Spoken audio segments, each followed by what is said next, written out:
ಉದ್ಯಮಿಯೊಬ್ಬರನ್ನು ಅಪಹರಿಸಿ ಹಣ ಸುಲಿಗೆ ಮಾಡಿದ ಪ್ರಕರಣಕ್ಕೆ ಸಂಬಂಧಿಸಿದಂತೆ ಬಂಧನಕ್ಕೆ ತೆರಳಿದ್ದ ಪೊಲೀಸರ ಕರ್ತವ್ಯಕ್ಕೆ ಅಡ್ಡಿಪಡಿಸಿದ ಆರೋಪದಡಿ ಮಾಜಿ ರೌಡಿ ಶೀಟರ್ ಯಶಸ್ವಿನಿ ಗೌಡ ಅವರನ್ನು ಸಿಸಿಬಿಯ ಸಂಘಟಿತ ಅಪರಾಧ ನಿಯಂತ್ರಣ ದಳದ ಪೊಲೀಸರು ಬಂಧಿಸಿದ್ದಾರೆ.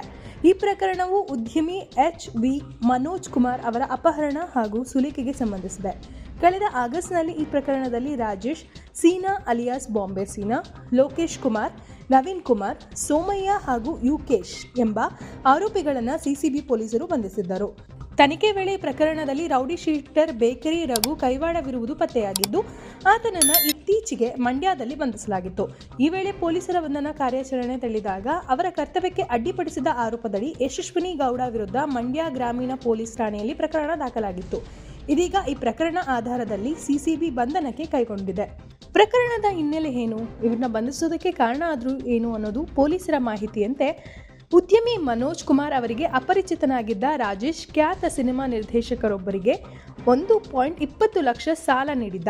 ಆದರೆ 1 ವರ್ಷ ಕಳೆದರೂ ಸಾಲದ ಹಣ ಹಿಂತಿರುಗಿಸಿದ ಹಿನ್ನೆಲೆ ಮನೋಜ್ ಕುಮಾರ್ ಅವರು ರಾಜೇಶ್ ಮೇಲೆ ಒತ್ತಡ ಹೇರಿದ್ದರು. ಆಗಸ್ಟ್ 26ರಂದು ಸಂಜೆ 6:30ರ ಸುಮಾರಿಗೆ ಹಣ ನೀಡುವುದಾಗಿ ಹೇಳಿ ರಾಜೇಶ್ ಮನೋಜ್ ಕುಮಾರ್ ಅವರನ್ನು ರಾಜಾಜಿನಗರದ ಮೋದಿ ಆಸ್ಪತ್ರೆ ಸರ್ಕಲ್ಗೆ ಕರೆದಿದ್ದಾರೆ. ಬಳಿಕ ದೊಡ್ಡವರು ಹಣ ಕೊಡ್ತಾರೆ ಎಂದು ಹೇಳಿ ಕಾರಿನಲ್ಲಿ ಕೂರಿಸಿಕೊಂಡು ಹೋಗಿದ್ದಾನೆ. ಮಾರ್ಗ ಮಧ್ಯೆ ಮನೋಜ್ ಕುಮಾರ್ ಅವರನ್ನು ಮತ್ತೊಂದು ಕಾರಿಗೆ ಬಲವಂತವಾಗಿ ಕೂರಿಸಿ ಅಪಹರಿಸಲಾಗಿದೆ. ನಗರದ ವಿವಿಧೆಡೆ ಸುತ್ತಾಡಿ ಡ್ಯಾಗರ್ ತೋರಿಸಿ ಬೆದರಿಸಿ ಅವರ 2 ಬ್ಯಾಂಕ್ ಖಾತೆಯಲ್ಲಿದ್ದ ಒಟ್ಟು 2.96 ಲಕ್ಷ ಹಣವನ್ನು ವರ್ಗಾಯಿಸಿದ್ದಾರೆ ಎಂದು ಪೊಲೀಸರು ಮಾಹಿತಿಯನ್ನು ನೀಡಿದ್ದಾರೆ.